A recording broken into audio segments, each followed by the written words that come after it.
Takže čau, moje meno je Mike Videos a vítam ťa pri mojom ďalšom videu s názvom Veci, čo sa stanú len vo filmoch. Takže určite poznáte veľa filmov a určite ste videli veľa scén, ktoré môžu byť reálne len vo filme. Nemyslím tým Transformerov, že teraz prídete nejakí mimozemšťania, zmenia sa na auta a potom budú terorizovať mesta, ale myslím také tie menšie veci, ktorým by vlastne režiséri mohli aj predísť. Za prvé, sú to telefonáty. Vždy, ak niekto niekomu ide zavolať v filme, ani sa nepozdraví. A keď dokončí, zase sa nepozdraví. Takto to vypadá v reále. Čau, kúpila si mlieko? Dobre, díky, čau. A takto to vypadá vo filme. Kúpila si mlieko? Dobre, díky. Ďalej. Keď počujete divný zvuk, že spadne pohár v kuchyni a rozbije sa, prečo robíte toto? Haló? Je tam niekto? Haló? Nie, nezabíjaj ma. V reále by ste toto nikdy nespravili. V reále by to vypadalo takto. Ja som sa posral. Áno, v reále, keby ste počuli, že spadne vo vašej kuchyni pohár, nešli by ste to omrknúť, asi by ste sa dosrali a zavolali políciu a vybehli z domu čokoľvek, ale určite by ste sa tam nešli pozrieť. Čo si myslíte, že ten zloduch, čo je vo vašom dome, urobí toto? Som v kuchyni! A prečo v strašidelných filmoch môžete zapnúť svetla, ak sa idete tam už pozrieť? Ďalej. Toto je špeciálne na muzikál. Prečo v každom muzikáli kráčate si po ceste a zrazu začnete spievať a všetci začnú tancovať s vami bez toho, aby poznali choreografiu, proste vedia ju, hudba, všetko ladej, všetko, proste každý vie, na čo má tancovať, každý spieva, každý sa raduje, každý sa pripája.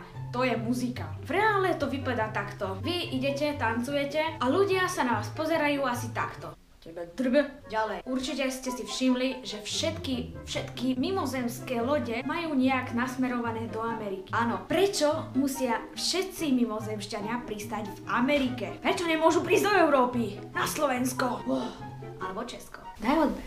Ďalej, romantické filmy. Vždy, keď vidíte romantický film, prečo sa musíte boskávať pod dažďom? Vonku je pekne slnečno, vaše pohľady sa stretnú a začnete sa boskávať.